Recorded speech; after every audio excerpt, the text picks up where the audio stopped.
A couple announcements. The first announcement is that I am not Benjamin Carney. You probably noticed the difference. Adding 10 years to Ben's age, that is me. My name is Thomas Bradbury. I'm a professor here in the psychology department, as is Ben. I'm a colleague of Ben's. And I study close relationships, as Ben does. I am the co-author of your reader, so all of the chapters that Ben did not write, I wrote. So you will have already heard my voice if you read Chapter 1, and I hope you have read Chapter 1, by the way, because we're already on Chapter 3. So I am very familiar with this material. I will try not to screw up Ben's class too much. The reason I am teaching is that his wife is on the verge of giving birth to their second child. He called me this afternoon, later this morning. So I pulled together Ben's slides, looked at my notes, and here I am ready to talk with you about close relationships and intimate relationships. And what I'd like to do today is take you through the second part of the theoretical material. But before that, I want to give you my understanding of where the class should be at this point. And prior to that, I just want to take you through a few quick reminders. The first is that as in the class when I teach it, and I most recently taught this class in the fall of 2008, there is a writing assignment. Probably better to start sooner than later, especially as we all know what happens during midterm week. Keep up with the reading. We have written these chapters over many years, and they are getting shorter and shorter, but they're still not really short. So there is some work to do, and I hope you'll stay up on those. You probably all know that the slides are available for downloading, and I hope you have a version of those with you. Also, I think you already know, I hope you know that there are videotapes associated with, I believe, virtually every lecture. These are videotapes that Ben and I produced with actually a former student at UCLA. And so I hope you look at those either right before or right after a given lecture.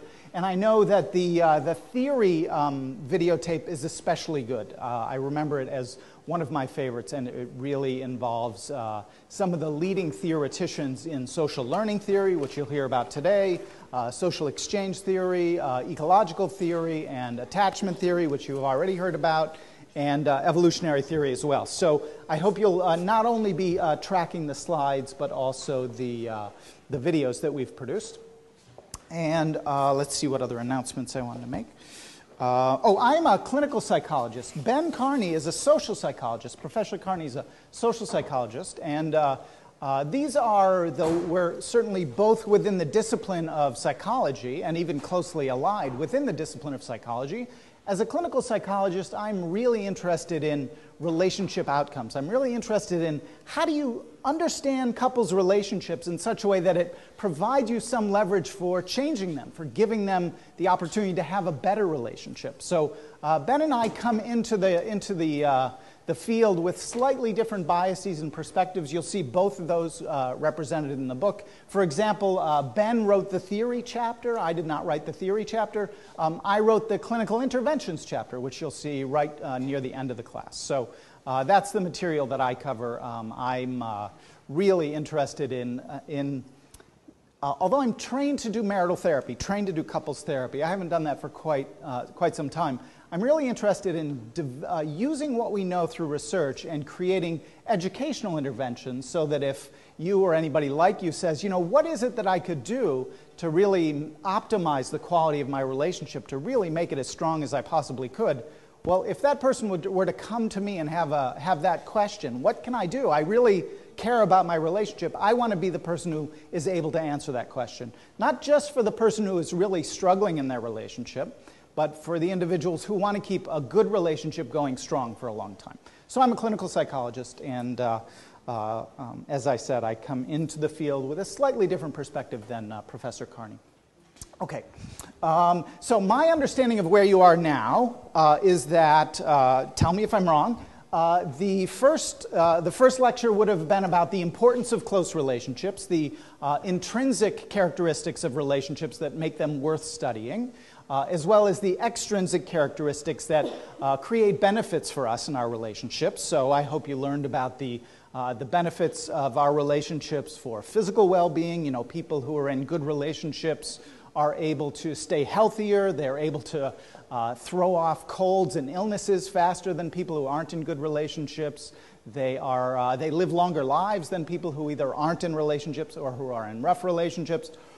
In addition to physical health benefits, there are psychological health benefits. As best we know, good relationships are one of the best predictors of overall happiness in life.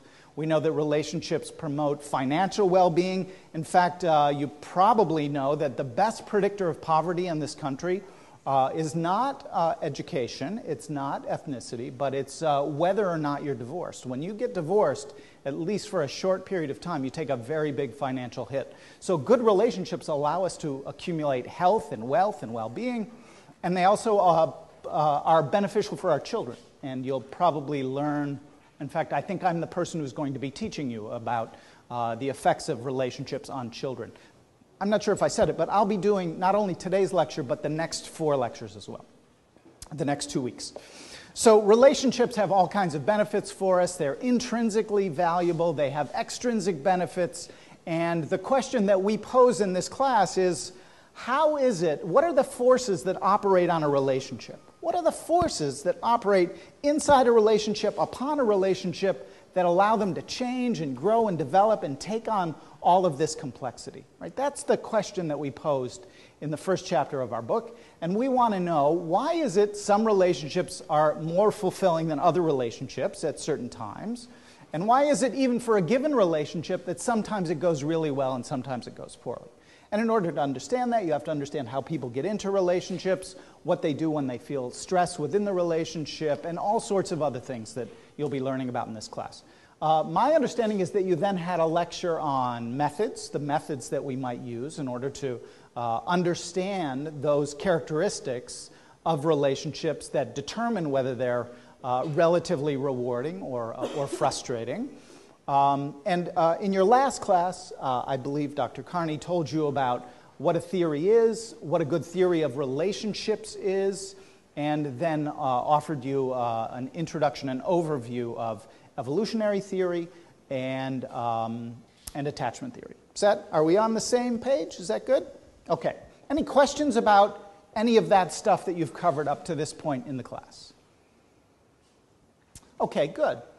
Well, today I'm going to talk about 3 other theories. And when I think about theories, I don't know what Professor Carney said, but when I think about theories, I think of having on a sort of a distorted pair of goggles, or having a kind of a caricature of some phenomenon. And by that, a caricature, it's like a political cartoon, or if you go down to Venice Beach and you have somebody draw your picture down on Venice Beach and they distort your features, and if you've got a big nose, you have a huge nose in your caricature, right? And you got this little tiny body. It's a distortion of reality, but it's a depiction of reality. A theory is a depiction of reality that throws away some details and keeps the really important ones. Okay? That's what a theory is. It's a kind of a caricature. It's like you strap on some goggles and you say, oh, I can see that now.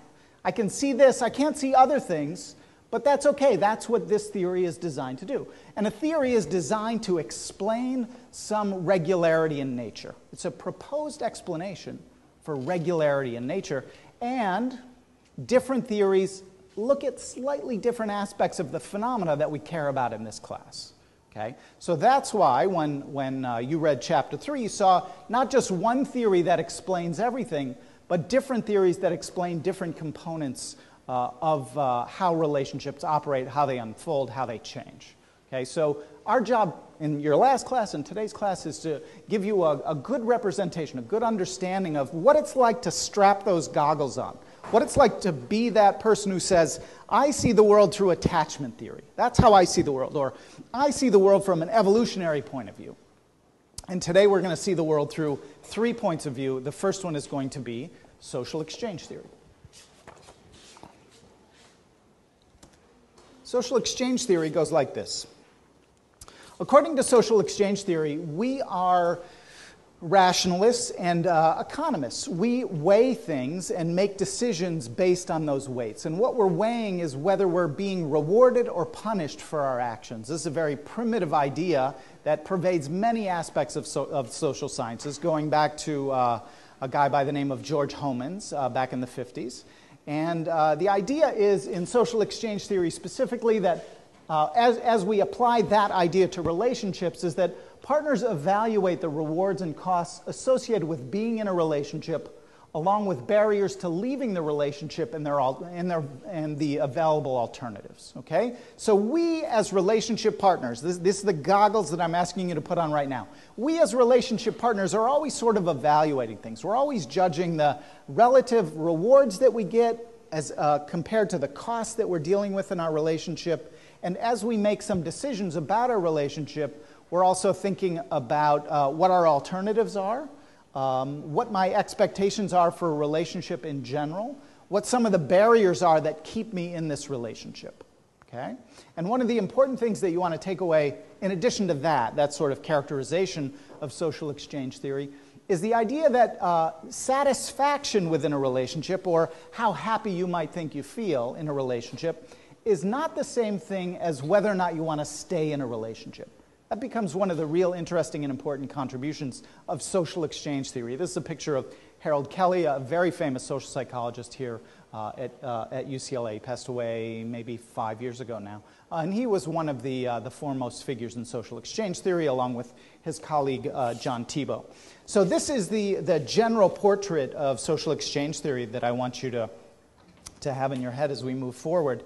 I should also say that I have annotated Dr. Carney's slides just a little bit, but I haven't deleted anything. So if you see things on the slides that aren't in the versions that you have printed out, they're just a few notes that I added in because I like to add notes into things, and it helps me to keep them in mind as I'm talking to you. But there's nothing fantastically new. It's all really from the readings that I hope you have done or will do soon. And here's the idea. People evaluate and make decisions about their relationship the same way that they make economic decisions, right? And we call this combination, this weighing of rewards that we get in a relationship against the costs in a relationship, we define that as the outcome, okay? And that's kind of an important concept. It turns out to be an important building block for a couple of ideas that you'll see in a moment. So our outcome, how we're evaluating the relationship, is really the difference between the rewards we're getting, subtracting off the costs that we're also having to deal with. And these are some of the notes that I added. So what are the rewards that we get out of relationships? Well, you know the rewards we get out of relationships. We get material gains. It's good to be in a relationship because now it's not just you feeding yourself. Now there's another person and you're feeding one another, right? There's an economy of scale of relationships that is wonderfully powerful, and that's from a strictly true economic point of view why relationships are so valuable. By the way, this is why our federal government cares about intimate relationships. Our federal government doesn't care about intimate relationships because they want everybody to be happy. That's sort of a nice byproduct. Our federal government invests a lot of money in various ways, and more recently than in the past, in intimate relationships in order to keep people together. Because when people separate, when their intimate relationships end, there is a lot of fallout, and the person who is the entity that's paying, that's footing the bill after a divorce is usually our federal government. Our federal government is very interested in keeping relationships together because they're very expensive when they fall apart. So this is a representation of that exact fact, is that we, when we're in relationships, gain materially. There are financial advantages. There are gains in status to being in relationships, generally perhaps, and maybe within your family. There are emotional gains that we get in relationships. There are many, many, many kinds of rewards that we accrue for being in relationships. You can think of many on your own. One important consideration is that the rewards that one person experiences in a relationship obviously are kind of different from the rewards that somebody else is experiencing in a relationship. So it's not as though there is a fixed list, a fixed set of rewards, but there is great heterogeneity that exists within the population amongst all of you. There's heterogeneity even between the two partners within a relationship, so that part of what you have to do in a relationship is figure out how it is that the two of you can reward one another for being in a great relationship. And also, even for a given person, there are different rewards over time. So that early on in your relationship, you might find one thing rewarding, and then later on in your relationship, that may not be so rewarding at all. Costs, you can also think of pain from being hurt in a relationship, the risk of being betrayed in a relationship. Later in this course, you'll learn a lot about physical abuse in relationships, the suffering that comes from not being as fulfilled as you had hoped to be. So these are some of the costs of relationships. Again, these are going to vary systematically within a population. There are also lost opportunities. For most of us, when we tend to get into relationships, we tend to get into monogamous relationships. That's not always the case. But when you have a relationship like that, that does mean that you are not in a relationship with somebody else, and that can be perceived as a cost. Okay? So this is the building block, this idea that there are outcomes, that we evaluate the rewards that we're getting in relation to the costs that we're having to confront. And it's important to recognize, and the book points out quite clearly, that the outcomes that you are sort of tabulating in your head is different from the level of satisfaction that you're experiencing in your relationship. Okay, satisfaction is not the same as an outcome. Outcomes are building blocks for satisfaction, and that goes like this. So here you see the third line down, that satisfaction, how happy you are in a relationship, is not just the balance of getting a lot of rewards and not having many costs. That's important. You want that. But you're also judging that against something called the CL, the comparison level. The comparison level, that's your expectations. What's it take for you to have a good relationship? Right? What's it take for you to feel satisfied in a relationship?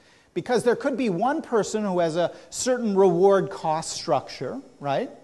And another person who has the exact same reward-cost structure, but the first person says, wow, a lot of relationships could make me happy. My expectations for what can make me happy in a relationship are pretty low.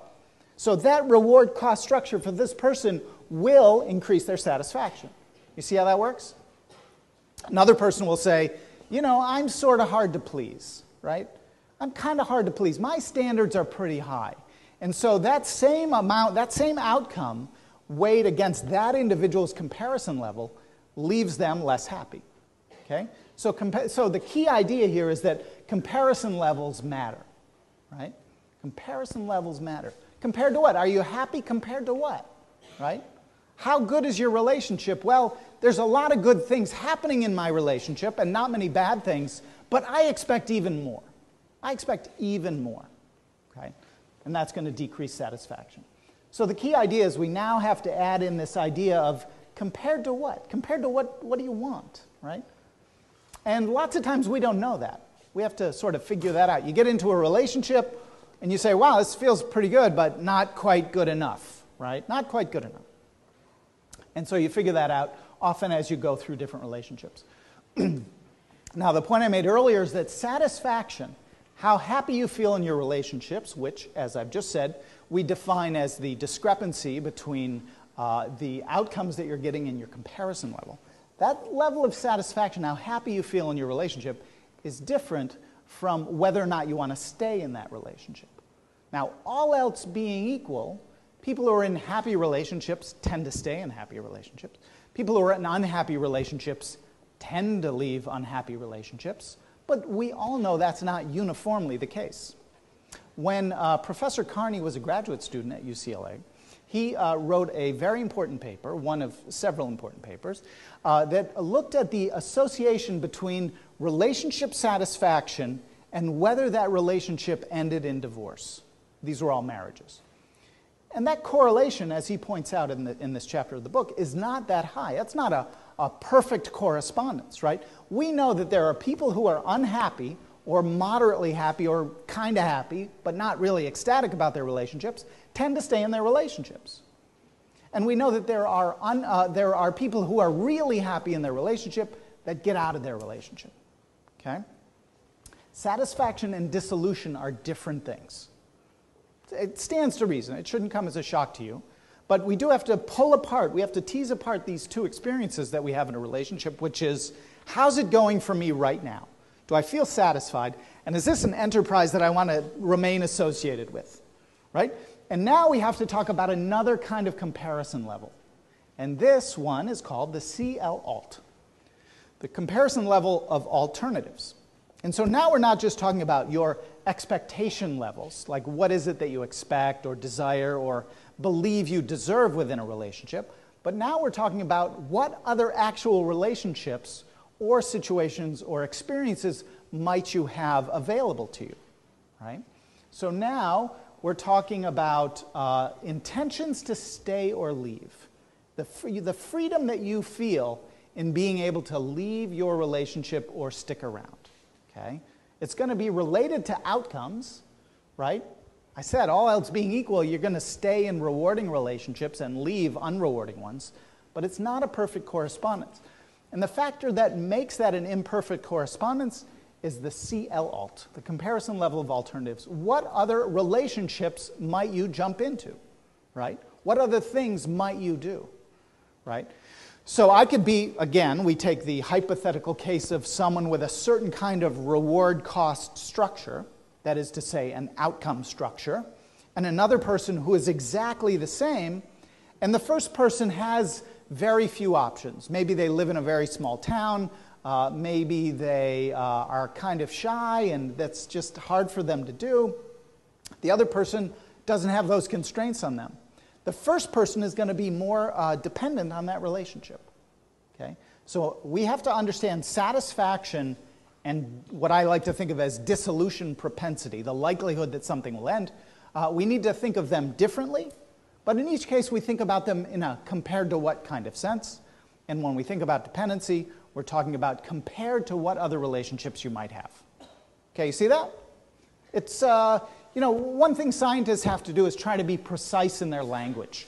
And so some of this seems obvious to you, and what we're trying to help you do with this chapter is map on some of the intuitions that you already likely have with the lingo that social exchange theorists already are using. So these are ideas that probably aren't foreign to you, but part of it is getting the ideas, your ideas linked up to these terms and then getting them in this sort of foreign equation format. Okay, so how does the theory guide research? Well, lots of different ways. First, we know that if there is this disparity, this disconnect between satisfaction and dissolution, that there are people who are happy, who leave relationships, or unhappy, who stay in relationships. Well, we know when people file for divorce that some people change their minds. Once you get closer to the brink of either a divorce, I mean, it's not essential that it's divorce, it's more a committed partnership that you think about leaving, right? So as you move closer and closer to thinking about ending a relationship, and you get closer to that decision, lots of times we back off from that. People back off from that. And why might that be?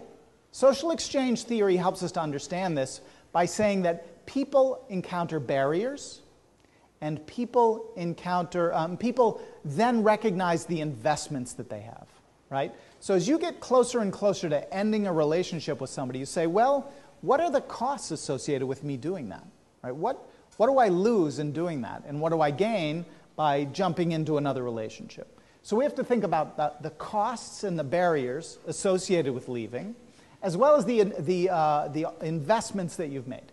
And the number of alternatives that you have available to you, right? So people don't leave satisfied relationships, research shows, because they've invested a lot, they don't have many alternatives, and there's some significant barriers. Maybe you have a bank account with your partner, maybe you only have one car, and if you were to end your relationship, you would be stuck taking the bus to school every day until you found either a car or a better partner, right?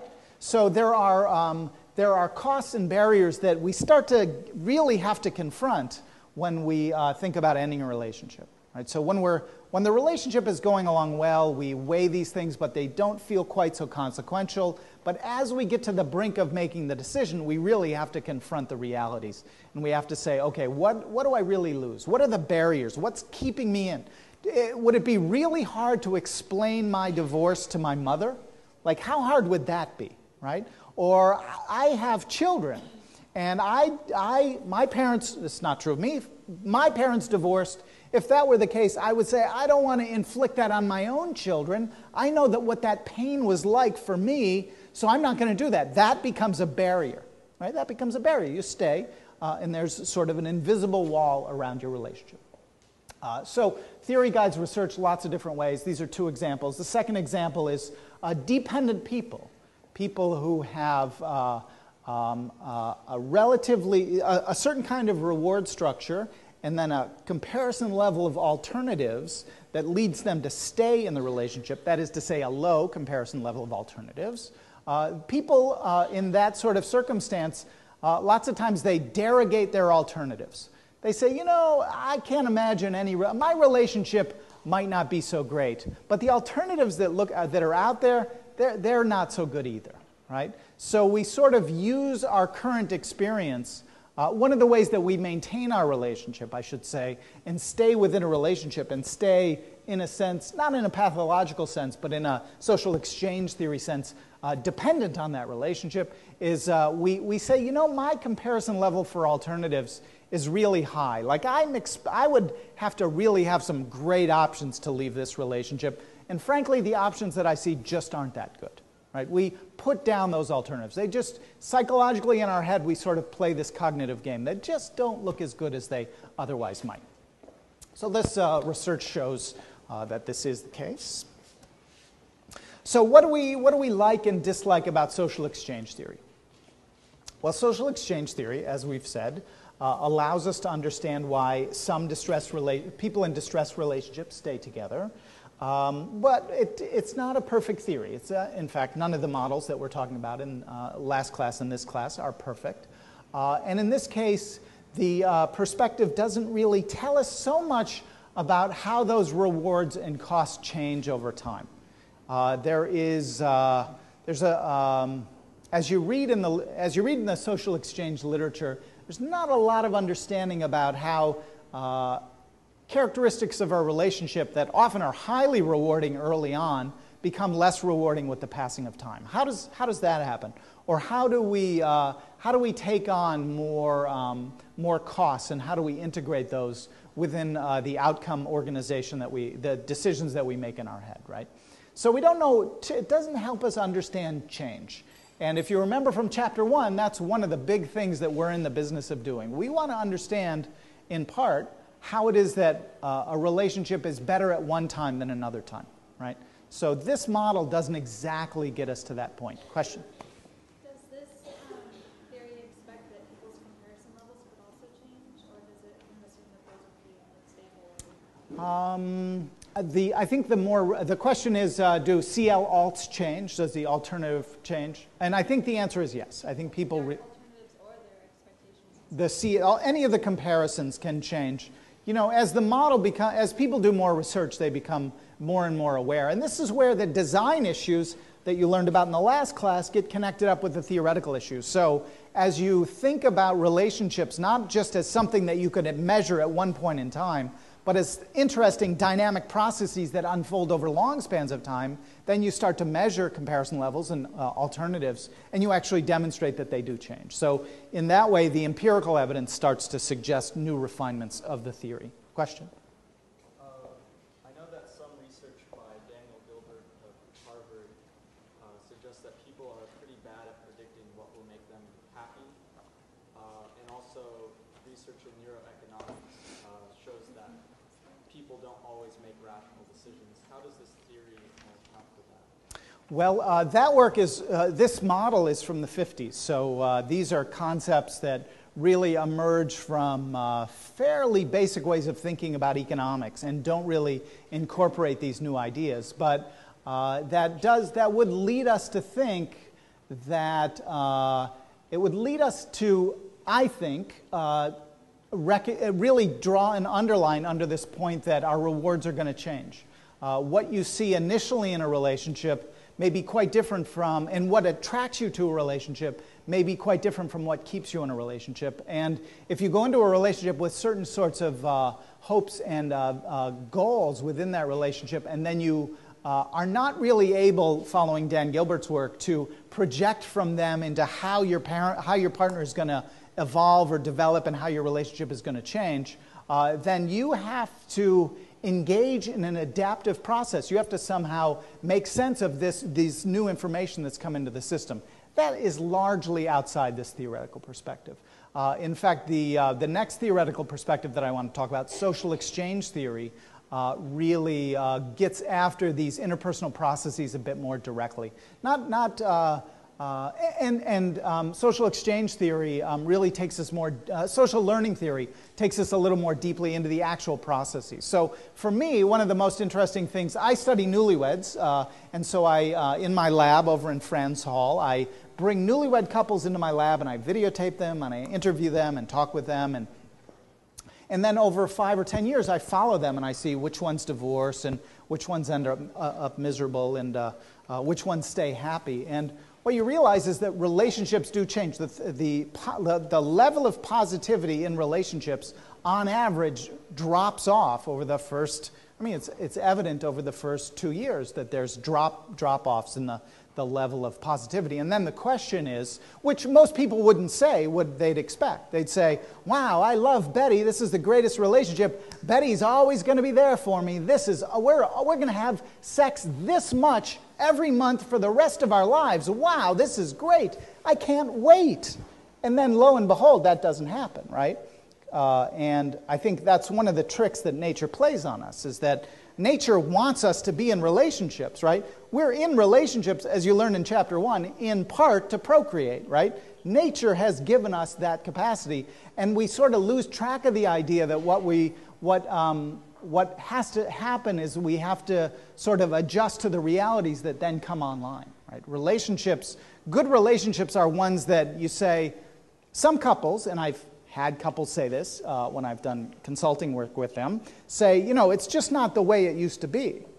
And I say, well, someone promised you that? Like, I don't remember, did someone guarantee that your relationship wasn't going to change? The question isn't, does it change or does it not change? The question is, how do you adapt to this new reality, right? What sort of characteristics can you create within your relationship? What is sort of the new interactional processes that you can put online to say, wow, we don't do this so much anymore, but this new part has opened up in our relationship. And that's the task in relationships, right? That's the adaptive challenge in our relationships. Social learning theory, which I want to talk about next, gets us a little closer to that. Social learning theory says that in the same way that social exchange theory talks about rewards and costs, but usually this is what are the two theories of learning? Anybody? Operant conditioning, did you say? Operant conditioning is one. And classical conditioning, right?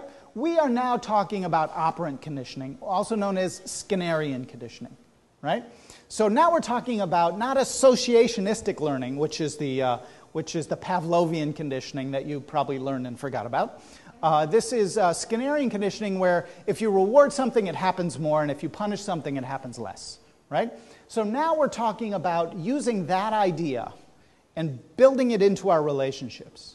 And now we're saying, okay, I evaluate my relationship based on how good it feels. I base my relationship on the amount of rewards I've got coming my way, in fact, the way my partner treats me, and on the punishments that I'm receiving as well. Okay? So that's now we have to switch goggles, right? Now we're switching goggles. We're not the economist. We're not the rational economist that the social exchange theorists want us to be. Now we're looking through rewards and punishments specifically in our conversations. Okay? Social learning theory takes us inside the conversation. Social exchange theory is much more inside my head. Social learning theory inside our conversations. Okay, so now we're talking about transactional processes. It's not as though those weren't present in social exchange theory. They are. But a social exchange theorist says, wow, it's really interpretational. It's really all the inferences that I'm drawing to generate outcomes and think about my comparison levels and all that, right? Now, social learning theory started by a bunch of clinical psychologists. And they said, well, I'm a clinical psychologist, and I'm in the 60s when the divorce rate was really, really high. You all know the divorce rate has been going down now since 1980. It was very high in the 1960s. And the stigma associated with seeking therapy had reduced. So people were more inclined to seek therapy. Couples were more inclined to seek therapy. And they went to some people like these people up on the board, Bob Weiss, Gayla Margolin, now at USC, also appears on the videotape, and the late Neil Jacobson from the University of Washington, went to people like this and they said, we need to understand these intense conversations that these unhappy people are having. We need to understand how it is that they're arguing with one another, right? So this view takes us right inside the conversations because that's what they saw. Right? I'm a practitioner. I see you guys pummeling each other psychologically. You're just saying mean things to each other, and you don't have much capacity for generating positive emotions within one another. You see how that's different from social exchange theory? Now we're right in the middle of the conversation, and my job as a social learning theorist is to improve your conversations, to make it more rewarding and less punishing. Okay, so they really focused first on unhappy, engaged, negative people, and they were trying to figure out ways to make those conversations less unpleasant and maybe even, if they were lucky, more pleasant. Okay, so these people are all clinical psychologists. And the idea is that our behavior is molded and shaped within relationships. You heard about that in attachment theory. Rewarding and punishing interactions affect how we behave with one another. So if I'm in a bad relationship and you say something nasty to me, well, I'm going to say something nasty back to you, right? That's sort of a basic characteristic of human behavior, especially in unhappy relationships. And as a result of these conversations that we're having, I'm going to make a judgment about whether or not this is a good relationship. Okay? So it's not totally distinct from social exchange theory. In fact, none of the 5 models are totally distinct from one another, but it's different. It's different, and its focus is really on the rewards and costs. The rewards and punishment is really the better way, the Skinnerian way of thinking about it, that really make us happy or unhappy in relation to one another. And it really focuses on communication. Really focuses on communication intently. Okay, so that's sort of the basic idea when you put on these goggles. And the idea is that behavior matters. Right? There's a reality to our relationships that is the starting point for the psychological judgments that we might make. But that behavior is sort of a core element in every relationship. The way that we talk to our partner, it's really, really hard to have a relationship with your partner if you don't have back and forth exchange. In fact, in chapter 1, that was a defining criterion for relationships, that interdependence, the fact that when I behave, it affects you, and when you behave, it affects me, right? There's that connection that we have with one another. So behavior is the final common pathway that gives us some insight into how a relationship is going to evolve and change. Appraisals of our interactions accumulate. So I can have a conversation, and let's say it's even a slightly heated conversation, and 2 people, in fact, I've seen this in my laboratory, 2 people get done with the conversation that we've asked them to talk about something and try to resolve the disagreement between them. We do this all the time in my lab. And one person said, wow, we sort of had to yell at each other a little bit, but we really cleared the air. You know, I feel a lot better because we cleared the air. The other person says, wow, that was really painful. We just yelled at each other. We didn't clear the air. Now I feel even worse than when we started. Right? The exact same conversation can lead different people to have what I call appraisals, conclusions that they make, not in general about their relationship, but about the conversation we just had. Right? So we call that an appraisal. I've just appraised the conversation. I've sort of thought about the negatives and the positives, and now I'm making a judgment about that. So we have these conversations. We make some appraisals. We make a judgment about those conversations. And sure enough, when I then start another conversation, I'm going to have that appraisal in my head as a way that I'm approaching the next conversation. And our relationships become biased in a good direction or biased in a bad direction, depending on the nature of those appraisals. escape conditioning is an important and specific kind of interactional exchange between two partners in an intimate relationship, whereby a negative thing happens. My partner nags me to do something. And she escalates in her nagging to get me to do something. And then finally, when she's gotten to the point where I really can't tolerate that anymore, I finally give in. I say, fine, I'll do the taxes. Fine, I'll take out the garbage. Fine, I'll wash the dog. Okay? So the negative has been met with a positive. Finally, you're contributing to the household. I have been rewarded for nagging you. Okay? So if that is the case, and if we believe what B.F. Skinner said, that positives reward, the offset of a negative is a positive, right? Minus a minus is a plus. We have just engaged in coercion or escape conditioning, right? So in the short term, that works really well. My wife got me to wash our dog. Good deal, right? But over time, the theory goes, there is an accumulation of these experiences so that she has been rewarded, and therefore the next time the dog is dirty, she will not go through the lower level nagging. She'll just walk in the room and say, why hasn't the dog been washed? My God! Because that's what she was rewarded to do, right? She was rewarded to just come in at the highest possible level. I didn't reward her at the lowest possible level, which was, honey, do you smell something funny? Like when the dog walks by, do you smell something funny? It smells kind of funny in here. That's sort of the hint that men don't get, right? Honey, I'm telling you to wash the dog. I'm giving you the option of saying, hey, the dog smells a little funny. I'll take her down to, the place I go is the Dogromat on Venice Boulevard. I'll take her to the Dogromat. Why don't I just do that, honey? You stay home, I'll take care of it, right? I didn't pick up at the clue at that level, right? I didn't pick up the clue until the highest level.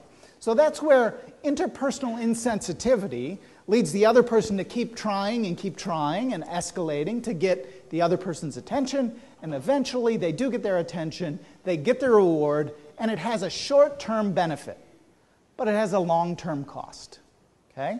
So you can see now we're in the heart of the conversation.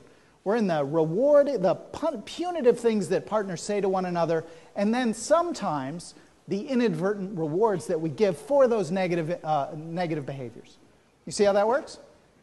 Now, there's a whole nother way of thinking about it, and that is that a lot of our positive behavior should be spontaneous, right? We shouldn't have to be constrained by, we can offer in an unsolicited way a lot of positive kinds of behaviors, and that's why most of us want to be in relationships. We come home and we say, our partner says, so how's your day? And we say, wow, it was okay. And your partner says, oh, just okay. Well, tell me about it. Well, that feels good, right? That feels good. So we are positioned not only to be prisoners of the behaviors that our partners show us, but we can also generate positive behaviors. And in fact, a lot of research, which you'll read about in the conflict chapter, shows that our ability to spontaneously generate positive emotion like humor, interest, and affection when our partner is talking to us are profoundly beneficial in our relationships, so much so that if you're not so good at communicating, but you're pretty good at generating positive emotion, that your relationship can stay pretty healthy.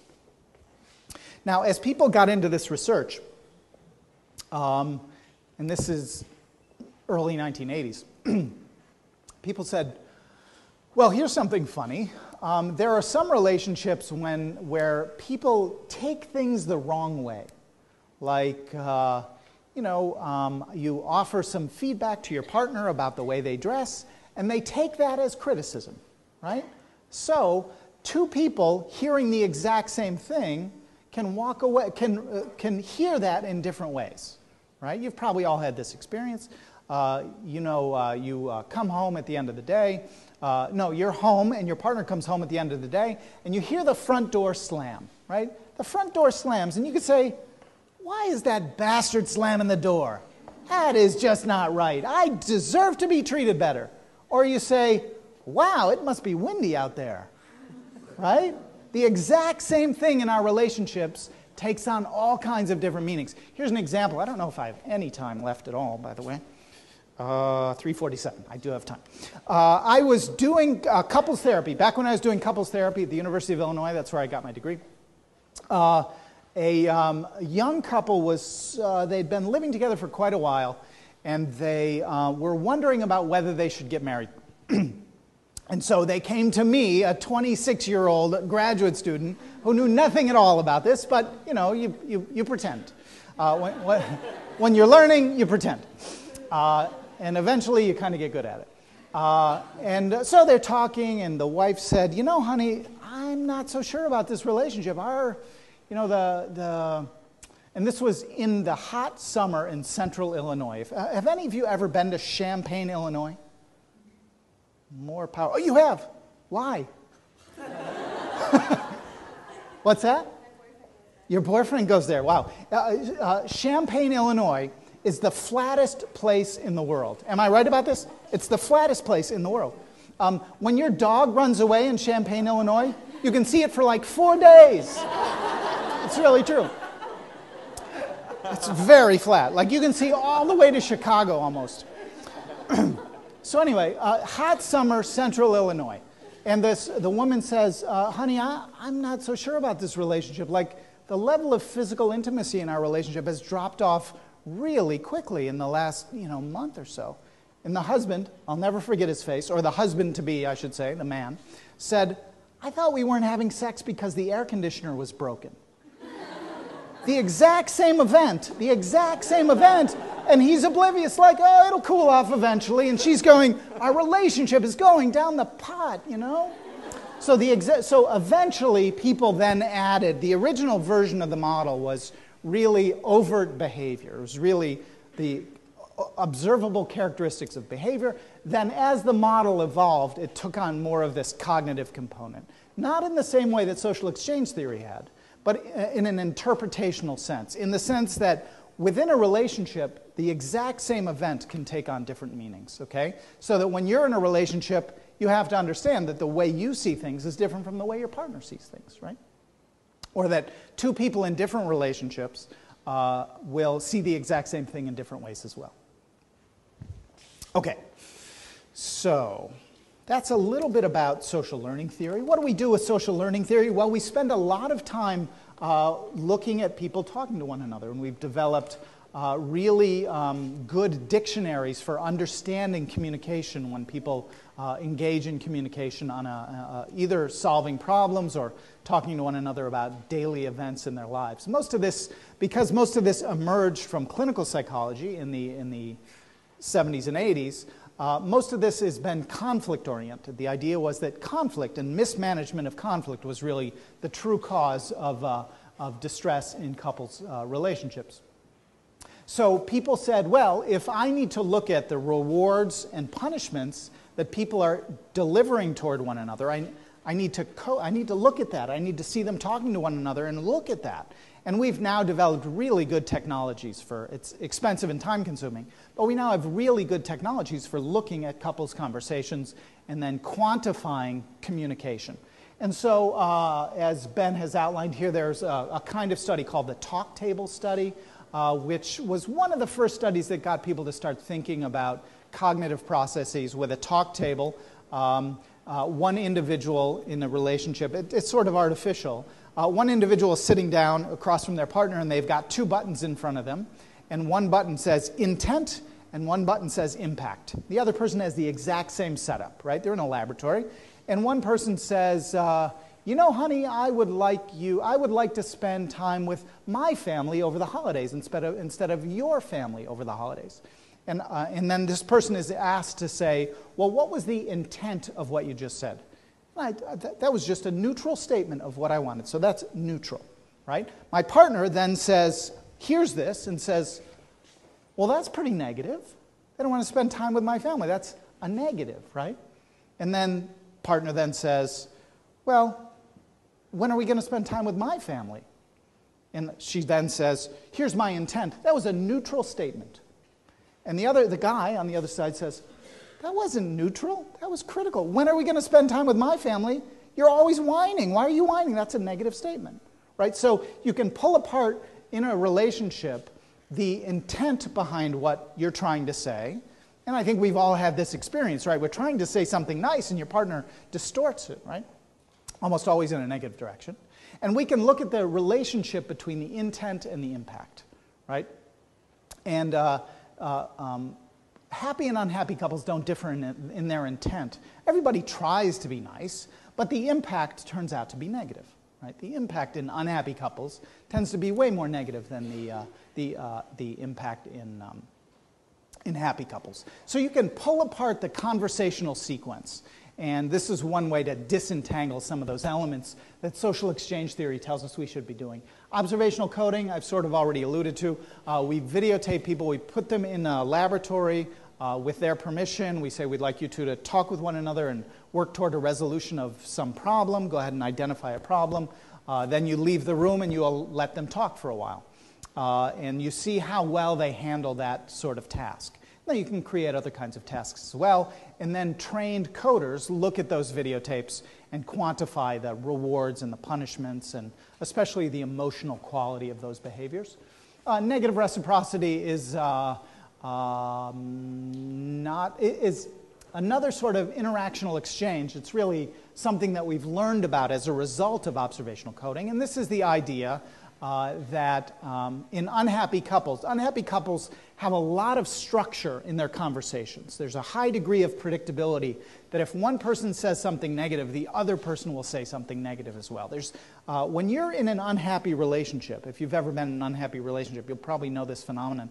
You feel like it's hard to extract yourself from arguments. Like you get stuck in a swamp, kind of.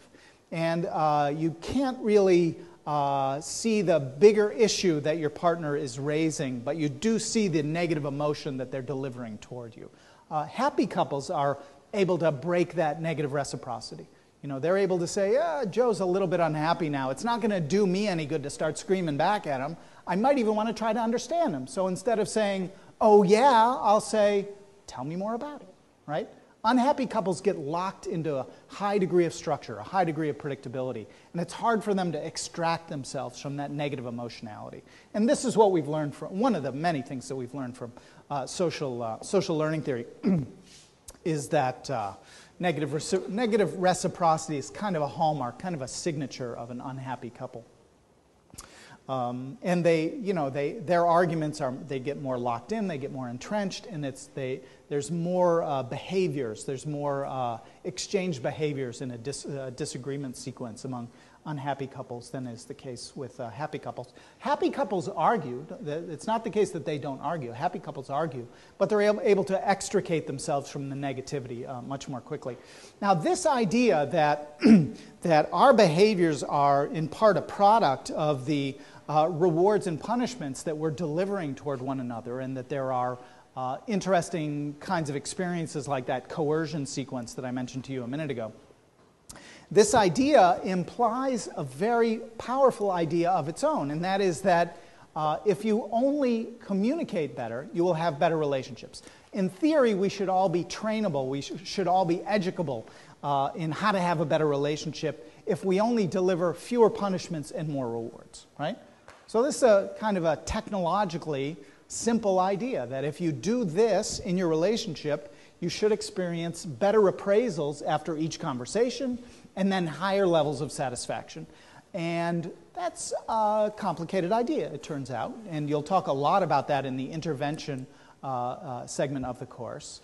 But it is an idea that has gotten a lot of play in the public policy circles. And right now, there is something called the Healthy Marriage Initiative that is funding a lot of projects to try to understand whether or not that's the case, whether that is the way to make relationships stronger. So this has all kinds of interesting implications, and probably best to wait so you hear the full story on those. You could imagine that if these clinical psychologists were in a room and they heard all of these exchanges of punishment and punishment and punishment, and not much positivity, not much reward within these conversations, that they would develop interventions exactly around that idea. Like, how can we break these cycles? And there were many, many studies to test that idea. And it turns out, I'll just foreshadow where that later lecture is going to go. It turns out that here's what happened.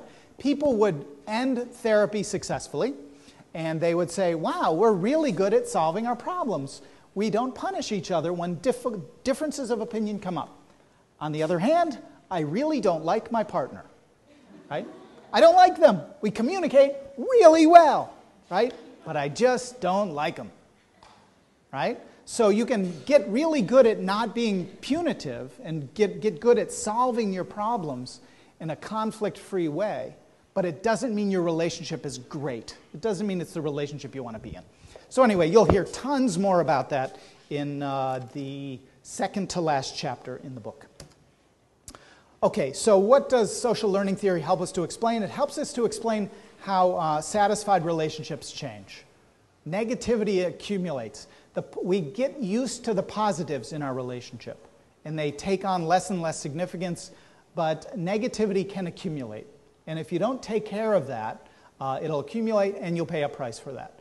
And if you take this coercion idea really seriously, it means that some of it might even happen outside your conscious awareness. Like, you don't quite realize what's going on sometimes. And you don't realize that effective communication, especially if you've been in a relationship for a while, not like a year, but 5, 10 years, 20 years like me, you have to sort of put some effort into it. And if you don't really sort of take stock and think about what you're doing, you get stuck in a rut, and then you don't sort of leave yourself options for being rewarding in your exchanges. That's a really important element in social learning theory. What's it leave out? Why is it that some people are more negative than others in their communication? Where does that come from? Social learning theory does not care. We don't care. We just care that this is what you have to change. Right? If you want a better relationship, this is what you have to change. This would turn out to be a very significant flaw, and you'll see in the treatment lecture why that is. And can people who are distressed ever get happy on their own? Like, how is it that if you have a certain degree of skill, like if you have a certain capacity for being rewarding or punishing, and that over time accumulates to be detrimental to your relationship, how do you, if that's your skill set, how do you get out of that, right? If your relationship is gradually dwindling and the quality of that relationship is gradually dwindling, how do you, without therapy, without a therapist coming in and saying, you guys, you're really not being very rewarding toward one another. This is really a punitive kind of experience. You realize that you're not saying very nice, sweet, sensitive things to one another. In the absence of that sort of intervention, it's not really clear how a couple would sort of extricate themselves from their relationship difficulties, and yet we know that happens. Okay? So that's social learning theory. And now I'm going to turn to the third and final theoretical perspective that you will read about in Chapter 3 and that you'll hear about in this class. And these are social ecological models. Social ecological models are relatively, oddly enough, even though we're going to talk about them as having started back in the 40s, they have taken on a new significance. They've sort of been bubbling on a back pot for a while, and now, for interesting reasons, people are starting to integrate them with other perspectives. And by a social ecological model, social ecology refers to the context in which a relationship unfolds, right? And the idea is that if your relationship is, we don't usually realize it, but our relationship is connected up with lots of other factors that are going to impinge upon the relationship. So, for example, you could imagine two people who are in a typical, normal, healthy relationship, and if it so happens that one of them lost their job, but the other one didn't, just by chance, and the relationships are otherwise identical, that those relationships would unfold in different ways. Now that couple has a challenge. They have something that they need to deal with, right? Or now imagine that, in fact, I just read a study like this. Now imagine that one of those couples has a very low birth weight child, right? Or has something horrendous happen to their child. Well, those two relationships now are different, right?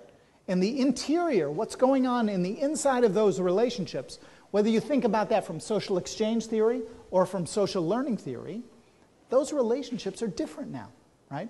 So the social ecological model encourages us to realize that the stresses, supports, and constraints in the environment of a couple affect the way partners think, the way they feel, and act in their relationships. And when we think about social ecological models, we think about this man, Reuben Hill, a family sociologist, and Yuri Bronfenbrenner, a psychologist and a human developmentalist at Cornell University, who passed away 3 or 4 years ago. So that's the social ecological perspective. And there's some lingo here, just like there's got to be lingo with all of these theoretical perspectives. But if you look in the chapter, you'll see this series of concentric circles with the couple in the center of the model. And around them are increasingly distant sets of influences on the couple. So immediately around your relationship, you might think, well, there's the other people who you know. There's the roommates that you have. There's your parents' point of view on your relationship with another person.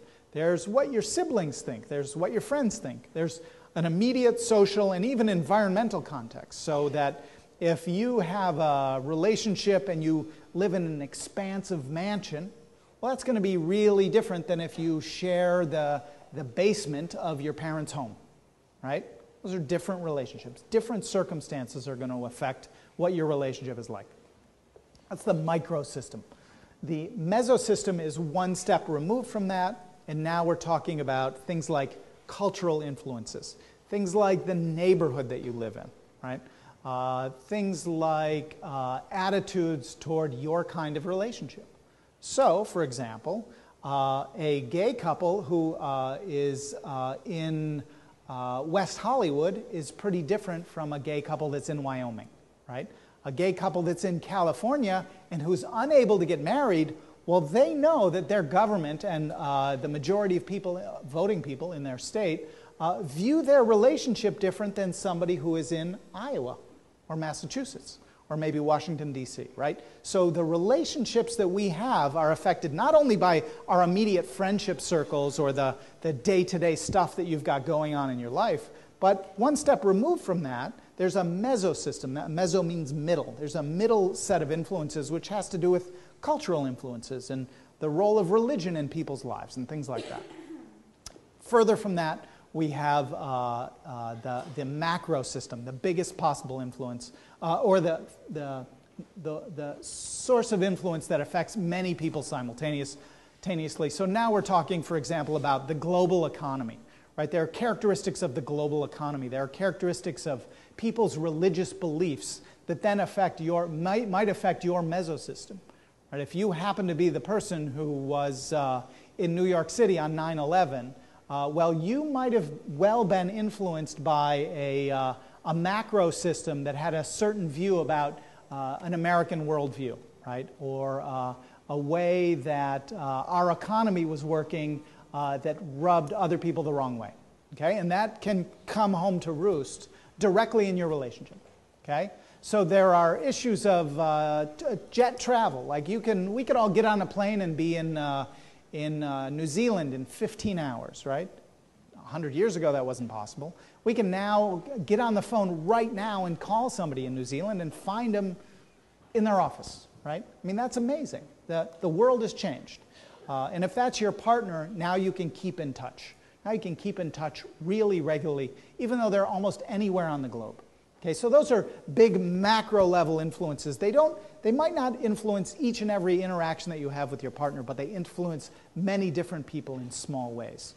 So that's especially what is called a Bronfenbrennerian perspective. That's Yuri Bronfenbrenner's model of relationships. He didn't mean for that to involve couples so much. He was thinking more about children, but it's been adopted by people like me in the relationships field because it really helps to contextualize people's relationships. And we know, for example, that people who live in rougher neighborhoods engage in marital interactions that have more conflict and more tension and less warmth in them.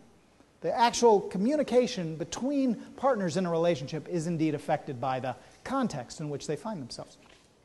There's the ABCX model, which Hill proposed back in 1949.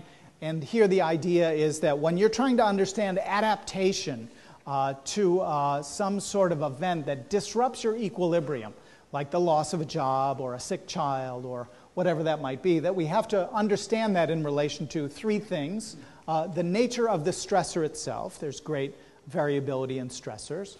The resources that an individual or a couple has to deal with that stress, and then the interpretation that they make of it, right? And then the double ABCX model is basically the same thing. Ben outlines this quite, Dr. Carney outlines this quite well in his chapter. But the double ABCX version now says we have to add a temporal dimension to that. That's a fairly static point of view, as though things don't change much. But we know stress accumulates, and we know it's harder to deal with stress when you've got a lot of stress as opposed to just one acute thing that you're dealing with. Resources fluctuate. Sometimes people help you. Sometimes you have more money than at other times. Sometimes you can turn to other people for help. And interpretations change as well, right? So what seemed like a chronic stress, what seemed at first like an acute stress that you were going to be able to deal with, well, now it feels like a chronic stress. We just can't shake it. You know, we thought it was just going to be a temporary thing when Joe lost his job, but wow, now it's a chronic stress, and we have to adjust to that. Let me just finish up here. Measuring reactions to stress. So the key idea of the social ecological perspective is that we cannot understand relationships without understanding all of the other things that happen. If you pick up virtually any self-help book on the shelf, it's always going to tell you about communicating better. The way to have a better relationship is to communicate better. But a big part of what we do in our daily lives in established relationships is manage stress, right? And couples who can manage stress actually position themselves to strengthen their relationship. And couples who fall apart in the face of stress really will struggle in their relationship. So stress can be, the social ecological perspective is really key for drawing attention to this very basic and central element. And in fact, 2 days ago, the New York Times had a special little section about the role of stress on couples' relationships and whether this was seen as something that couples in general would be able to ride through, or whether this really foreshadowed some very difficult times ahead for couples and families. So you might want to take a look at that. It's quite interesting. Military families, you'll read about this in the chapter. The effects of war, for example, on couples' relationships. We know a lot about this now. Transition to parenthood is usually a normative stressor that couples have to deal with. Usually kind of throws people for a little bit of a loop when they have their first child. Relationship satisfaction typically goes down after the arrival of the first child. There's an air traffic controller study done by Rena Rapetti here at UCLA showing that if you do a diary study, which I think you've already learned about, if you do a diary study with air traffic controllers, you can see fluctuations in the quality of the weather and the number of planes that an air traffic controller has to land in any given point in time, and the quality of their marital interaction at home at the end of the day. So you see these, most of them were male, these air traffic controllers disengaging from their family on the high stress days relative to the low stress days. And then the adaptive response on the part of their partners was not to say, hey, you got to get involved in the family. You know, you got to pull your own weight in this family. We've got kids, we've got homework need to get done. The adaptive response is to recognize that this might be going on with your partner, a cognitive kind of process, obviously, and then support them rather than criticize them. So we can see fluctuations in environment, circumstances, weather, and the number of planes that someone's trying to land, and the quality of the interactions within their relationship. That's the power of the social ecological model. And so this perspective really forces us to take culture and SES seriously, because we do know, for example, I was just reading a paper this week that European American and Asian American people seek social support in different ways, for example, that it can be easier for European Americans to seek help for a problem whereas, at least within the research that Shelley Taylor and her colleagues have published, suggests that individuals with who are Asian American don't want to burden another person, so they're much less likely to sort of ventilate their feelings. So we know culture is yet another one of these factors in the set of concentric circles that impinge on people's relationships. So crisis theory, social ecological models, very good at telling us about why vulnerable relationships are going to break up. Vulnerable relationships are going to break up not when things are going well, right? Not when things are going well, but when stress really hits, right? And one of my colleagues, Phil Cowan, formerly at UC Berkeley, he says, you know, if everybody's riding on a bike and everybody's sort of on a flat terrain, well, you can't really tell who the good bike riders are and who the bad bike riders are. But if you send them up a hill, now you figure it out. Now you find out who can really adapt to the new stresses and strains. And stress is like that in couples relationships. Stress is like now you're going to go uphill. And some people are going to just keep on the same path and they're just going to keep cranking away because they know how to do that and they're unfazed by it. Other people are really going to struggle and they're going to fall back and they're going to be way back in the pack. So that's what crisis theory helps us understand, is that vulnerable relationships are going to break up when they start going up the hill. When that first child arrives, or when that child arrives and they're sick, or when Joe loses his job, or something catastrophic happens. What does it leave out? We don't know a lot from this perspective about where resources come from. Why is it that they sort of just are posited as an entity that exists, and we need to learn more about where those resources come from and how people generate those resources, right? People in good relationships invest a lot in their resources knowing that they may not need them for a while. So, you know, you help other family members with struggles and strains that come up so that you know when you're in that position that you've sort of nurtured the social network around your relationship. And if you've been loaning somebody money because they needed it when they were in a tough period, well, now chances are good that you can call back that debt. And when you get into a rough place, you'll be able to get the support that you need. So social ecology theory is still coming to figure that out. Three last points. We need to knit these things together. We need to pull these theoretical perspectives together. And you're going to see tastes of them. You're going to see little hints of these models as we go through. Like when we talk about physical aggression, we're going to talk about attachment. We're going to talk about social exchange theory. You're going to talk about social learning theory. So you have to, you'll hear different hints of these different models, but they are not yet in a comprehensive version.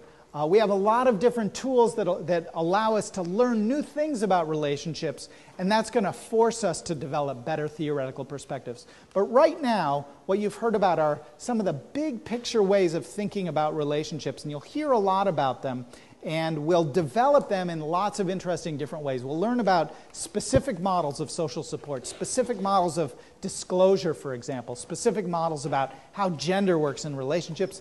And in fact, that's what I'll talk about on Wednesday. We'll talk about sexuality, sexual orientation, and gender. Thanks for your attention. I will see you Wednesday.